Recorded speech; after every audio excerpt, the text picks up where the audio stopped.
Hello everybody. So I felt really inspired and really empowered to make this video today. I haven't done a video for quite a long time actually, but I got the impetus I needed to make this video. So I was really excited to get my thoughts down and record this and share this.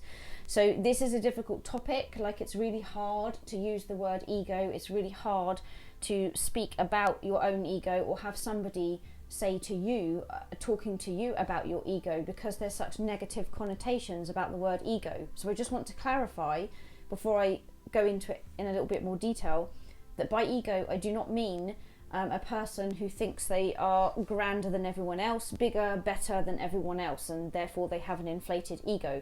That's not what I mean by the word ego, although that can sometimes be a part of it, but a tiny part of it.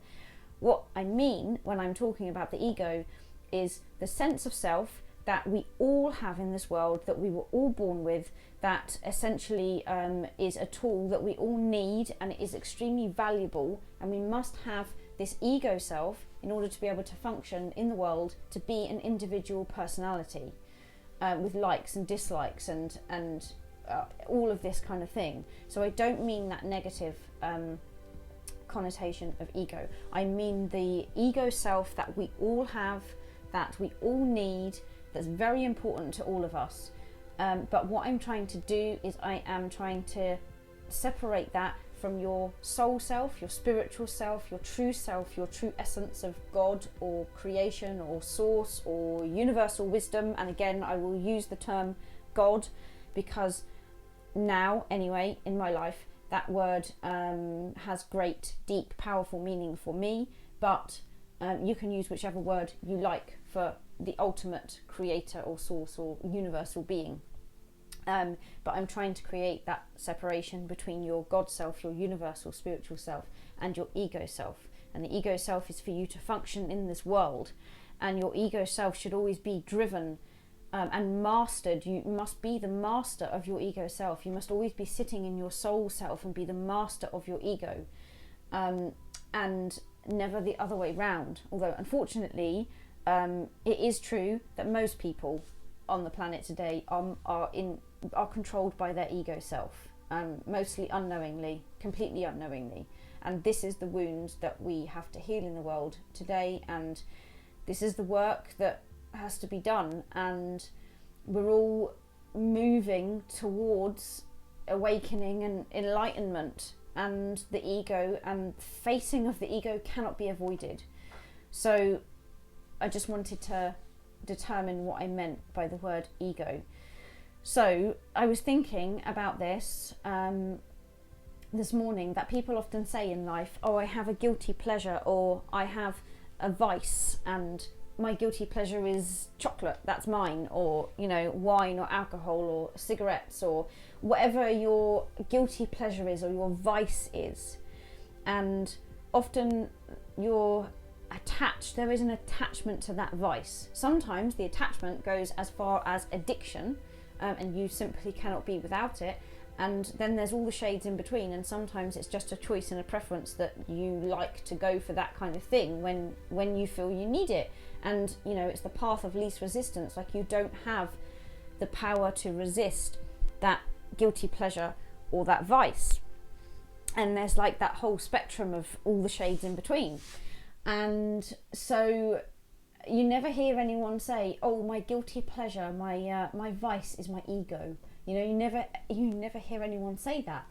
And probably because nobody really wants to admit that, and no one really wants to face that. Or, you know, it may be that it's not understood, and people are living in this space of I am my ego, and not being able to see from another perspective, to detach yourself from your ego and go, wow, like I'm really not my ego. I'm like this other incredible divine essence, and I am not my ego. My ego is just a role that I play in the world. It's like Shakespeare said with his plays, the world is but a stage, and the ego is the character on the stage.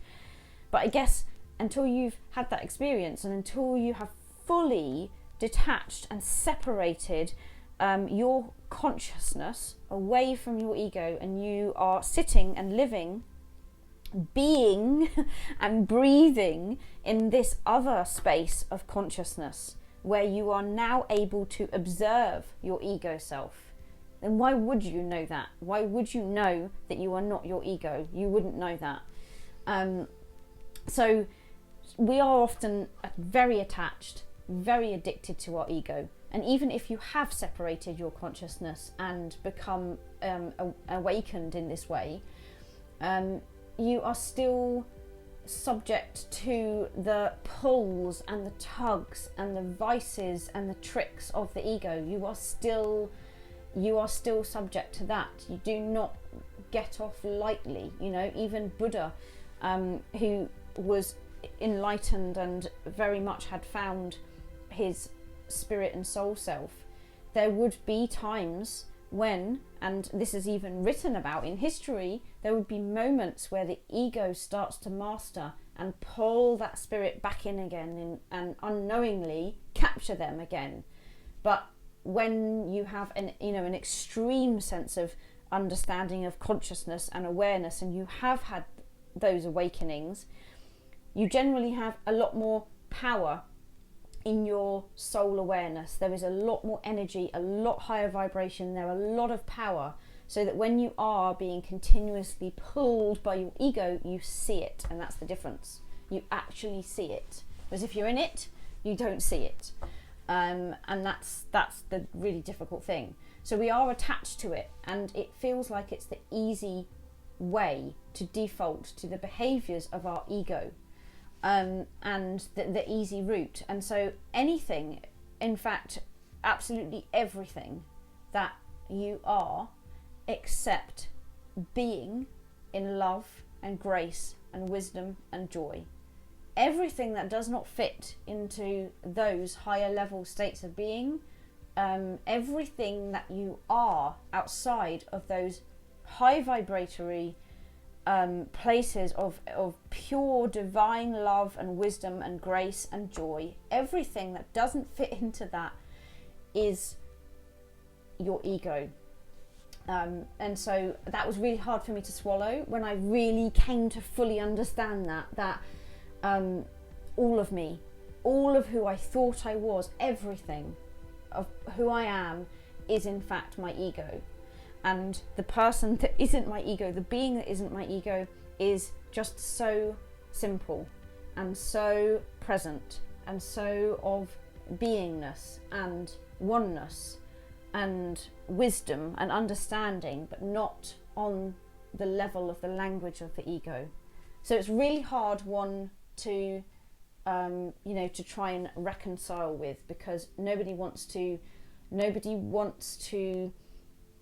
let go of who they think they are. No one wants to become merged into simplicity or oneness, because there is this fear that you will lose your individual self. And we are very, very attached to our individual selves. We are very attached. We want to be individual. We want to be unique. We want to be special. We want to have our own thoughts and feelings and opinions and reactions and what we think is right or wrong, and all of this. We're very attached to it.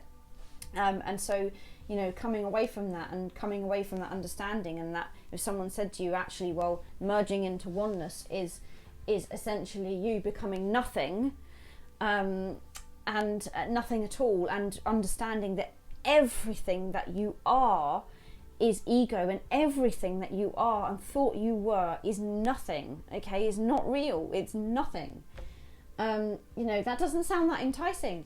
But then when you reach that place of understanding, when you come into consciousness of this being, this oneness, I amness, when you are there and present with it, you understand it, you feel it. There are no words for me to explain what being in oneness and grace with God or universality is. There are no words. So I'm actually not even going to attempt to try it, because I can't.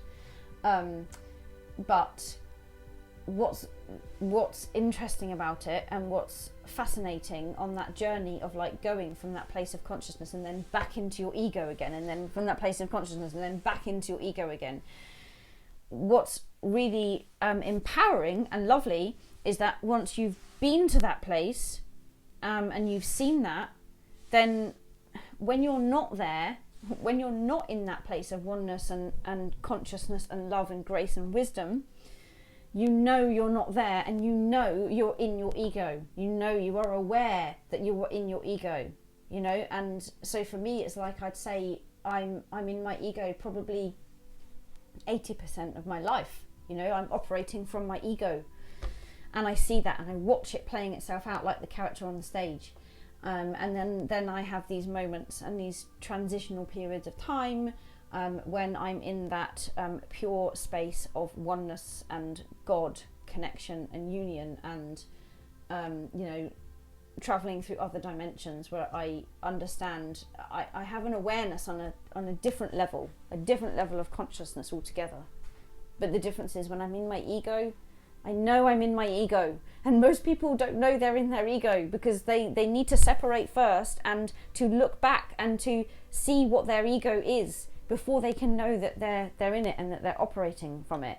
So it's really, when people say, oh, it's time to face yourself, or it's time, you know, ultimate growth and expansion and wisdom is facing yourself, that's often very misconceived. And we think that by facing ourselves, we must face some of the negative aspects of who we are, what we do, the actions we take, the thoughts that we think, the feelings that we have. You know, if you have an issue with anger all the time, and you feel this anger, you think, well, facing myself means dealing with my anger. Or if you have judgmental thoughts about another person and you're aware of that, you think, okay, facing myself is about, is truly facing that habit I have of having judgmental thoughts about other people. And it is. And that kind of is touching on the surface of what it means to go inwards and face yourself in order to grow and transform and work on yourself and move towards awakening.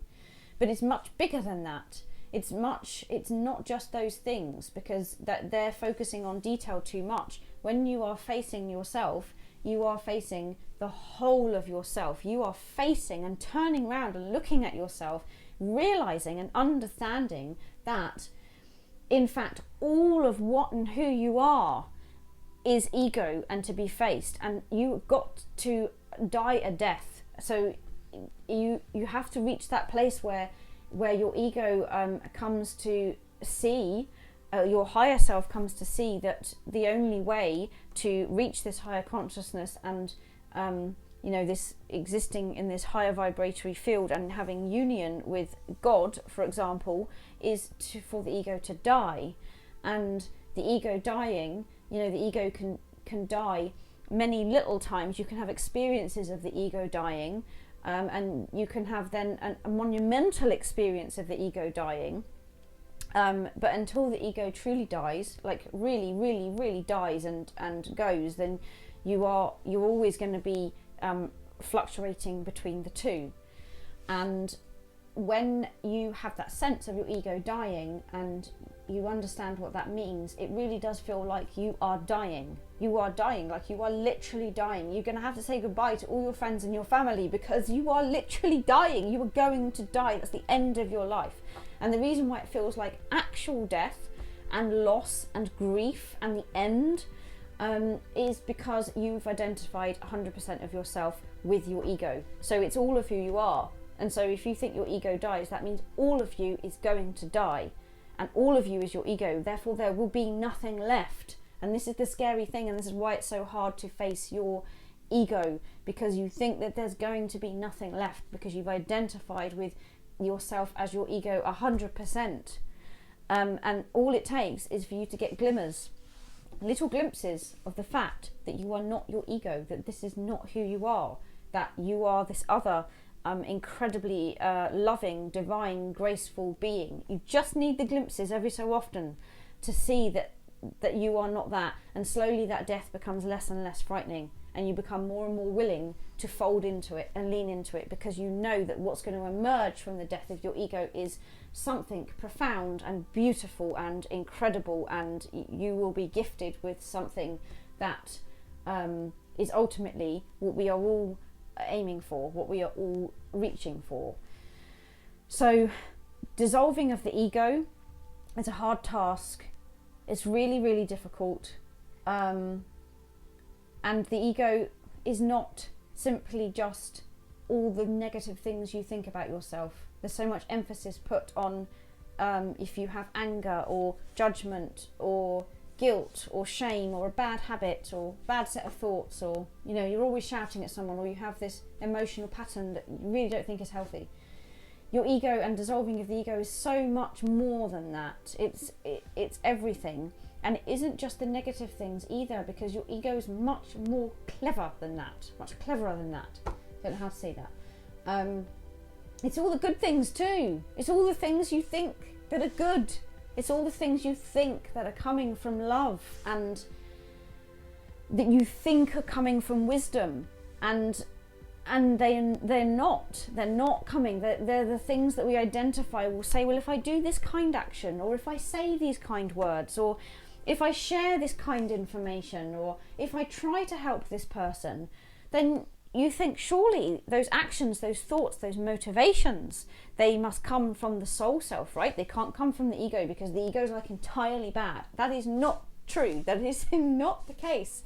So when you are acting out of goodwill, out of kindness, out of kind words, or supporting someone, or guiding someone, or sharing your wisdom, or any of this, it can still come from the ego. It's very clever, and it's full of trickery, and what you've got to be able to do is to be so self-analytical. You've got to observe yourself so very, very deeply and honestly, that you can truly see in yourself, truly ask yourself, is this offering of service, of love, of wisdom, of grace, this act of kindness, is this truly coming from my soul self, my spiritual self, my total, accepting, unconditional divine self?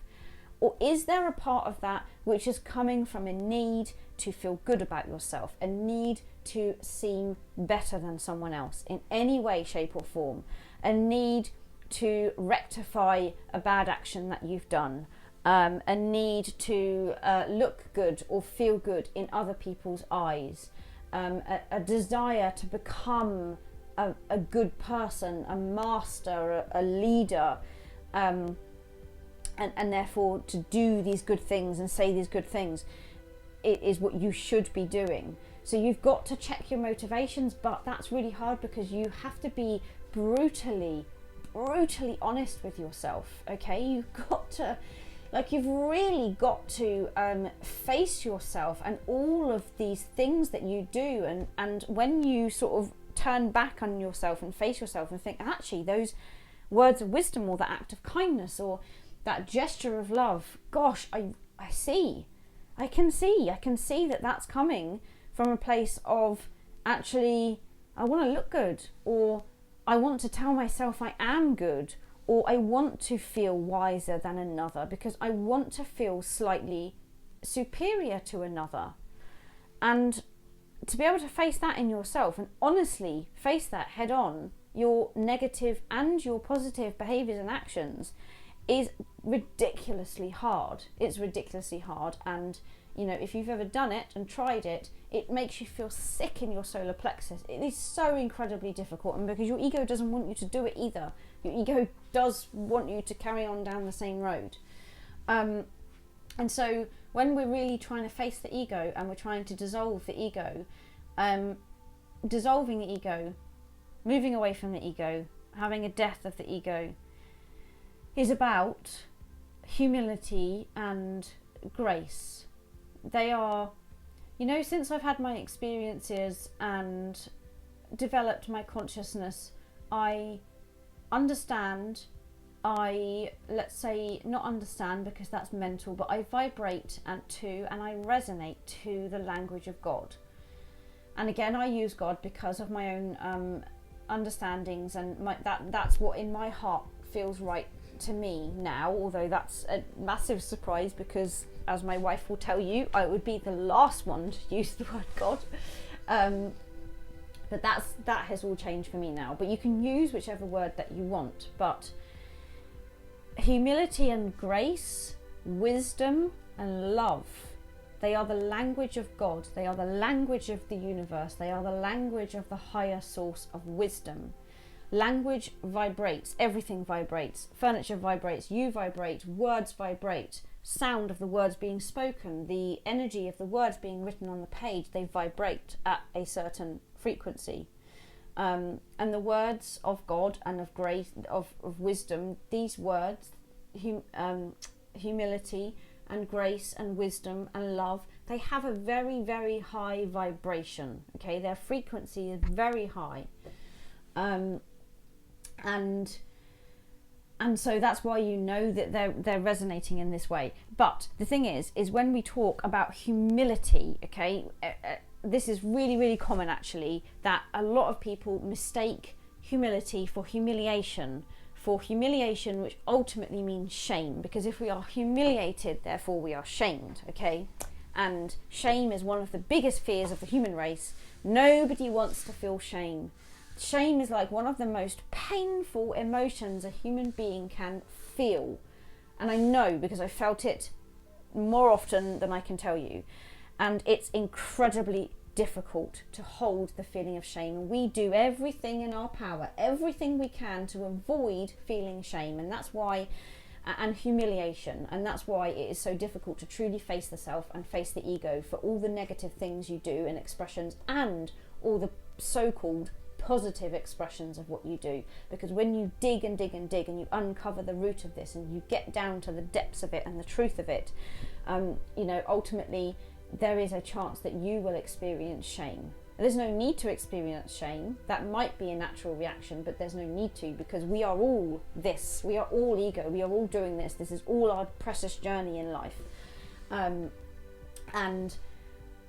so there is that fear of shame. And so when you experience humility is like really understanding that there's something much bigger than you, that it's much bigger, it's much more powerful than you are. But that's not to make you feel small. It's humbling. You know, if you've ever been to see a solar eclipse, or the Northern Lights, for example, you know, something that is truly magnificent, chances are in that moment you felt humbled. That's what humility is. Humility is feeling humbled in the moment, in the awe of this incredible thing you're experiencing in front of you that is totally bigger than you, that is totally divinely magnificent and majestic, and you feel this sense of humbleness, this humility, and that's lovely. It doesn't make you feel small, it makes you feel in wonder and in awe of life and of the universe. And when we are facing the dissolving of our ego and facing ourselves head on, we are doing it with humility and with grace, with humbleness, with that sense of that awe that you are something much bigger than your ego and the universe is something much bigger than you. So it's basically humility is when you're going through the process, it's having the humility to be aware of the power of yours and others' egos. So when you see the almighty power of people's egos, they really are powerful, they really are convincing. And when you see the power of that, it's about being humbled by that power, because it's a massive power. And it's the humility of being able to hold that within you. And humility is also being humble, and having humility is also about knowing truly when it's time to check in with yourself, when it's truly time to question your own thoughts and actions and motivations, whether they are good, so-called good, or so-called bad.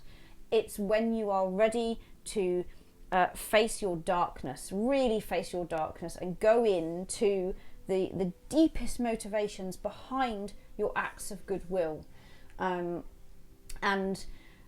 to do that with humility and to be humbled by that experience. This isn't about making yourself feel bad. This is about having humility and being humbled by that. And grace is about the grace of compassion. Compassion is grace. It's having compassion for the ego that is within you, that you operate from, and the ego that is within others that they operate from. Grace is about wisdom. It's about the wisdom that you hold within you, that others hold within themselves. And wisdom, when you are given wisdom, when you are, when you receive wisdom, whether it's through another human being or astral traveling or divine download or whatever it might be, that is given to you in grace. And grace is forgiveness. Grace is forgiveness of everybody else's act of ego and your own acts of ego towards others. It is practicing forgiveness of that, and that is a really amazing step towards becoming the master of your ego. And so on my journey, I'm training as an astrologer at the moment. I've got Capricorn ascendant, so I'm an Aquarius sun with Capricorn ascendant, and in my life, this is very characteristic of me actually, and especially so now. And a lot of people don't really know this about me because they would never see it. You'd never spot that I was doing it behind the scenes, because on the outside of things I appear to be, participating in life in a very normal way, which is true. But my Capricorn side, Capricorns, ascendants, they're all about hard work, diligence, hard labour, almost like the lower aspect of it is like control freak or, obsessive attention to detail. But I will labour, however many years it takes, I will labour day after day after day, and I will not give up at this task. I will succeed. That's very Capricornian. And the lower end of that, when you're on, say, your earlier soul's path, that's very literal. So like people who with Capricorn ascendant might go and get jobs, and they might work in their jobs extremely hard, and they might be ridiculously efficient but rigid and controlled and unable to let go. And then once you move through the levels of that expression of that star sign, then you start to move towards the higher expressions of that star sign. And so with me in this lifetime at the moment, my journey is I am expressing the higher vibration of that Capricorn ascendant. And so with me, it's all about, I will not give up in becoming the master of my ego. This is my task, okay? My life. I will not give up. I will work day and night, minute by minute, hour by hour, and I will not fail, and I will not give up in dissolving my ego and becoming the master of my ego and moving into this awakening. So Capricorn is all about climbing to the top of the mountain eventually, and the top of the mountain is awareness and awakeness and enlightenment. And then the Capricornian eventually discovers that even though you're aware and you're awake at the top of this mountain, what good is it if you then don't help other people to do the same? What are you going to do? Just wallow in your own awareness and awakeness when you get to the top of the mountain. So the Capricorn ascendant person decides, I hear the screams from below, I hear the screams of humanity, and they turn their back on the light and they walk back down the mountain, and they go and teach what they have learnt to others, so that they may also become the masters of their ego and find this point of awakening. So my Capricornian side is that, although it isn't obvious on the outside, every single minute of every single day that I live and breathe, I am consciously going through an inner, deep process of self-evaluation. I am checking in with myself every 30 seconds as I move about my day and I interact with people, and I am deeply observing, is this coming from my ego, or is this coming from a true heartfelt place? Is this ego? And I am diving deeply into that, and I never stop. I never ever stop. And people might say, oh, well, that sounds insane. That sounds like incredible hard work. But it isn't hard work. Not to me, anyway. It's second nature to me. And also, I understand that to be the pathway. If you want to dissolve your ego, if you truly want to face yourself, if you truly want to dissolve your ego and become free of your ego, if you truly want to move towards becoming an awakened being, even an enlightened being, then you must do this. You cannot run away from this process. And it hurts and it's painful and it takes immense courage. Immense courage. At times it feels sickeningly too difficult, because you are having to face those feelings of guilt, of shame, of humiliation, you know, and also this understanding of all these lovely, kind acts that you've done, and this goodness that you've been is also part of your ego, and the realization of that is shocking and painful and not easy to bear. But this is the path you must take, and I'm going to share that with people as someone who is an Aquarius sun and a Capricorn ascendant, because this is my soul journey. This is my soul responsibility now, to help to show people the way to this. How do you go about climbing up the mountain?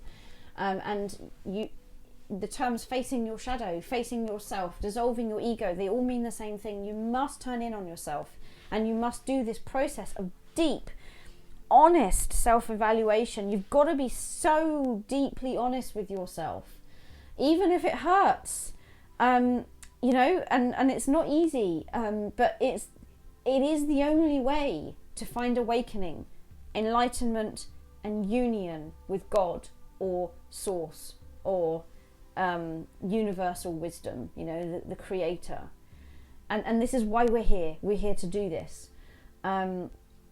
And a little thing that I can share with you just as I finish is about how do you know, because like I was saying before, you think, especially if you haven't had those glimpses of truth, you think you are your ego, so you're not aware that you are being an ego self, because you're not aware of this other self yet, okay? You're not aware of these other glimpses of light, so you are, everything that you are and do falls within this, so you believe that that's all there is. So how do you tell, how do you know when you're operating from your ego self, from your soul spiritual self? And something that I do is I put my hand on my heart or my solar plexus, depending. If my solar plexus is like really churning up, then I do this on my solar plexus, or I put it on my heart area.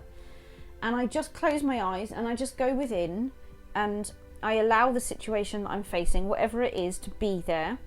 And I watch it and I observe it, which it gets easier, especially if you practice meditation. You can really easily observe things without sort of, you know, going into them too much.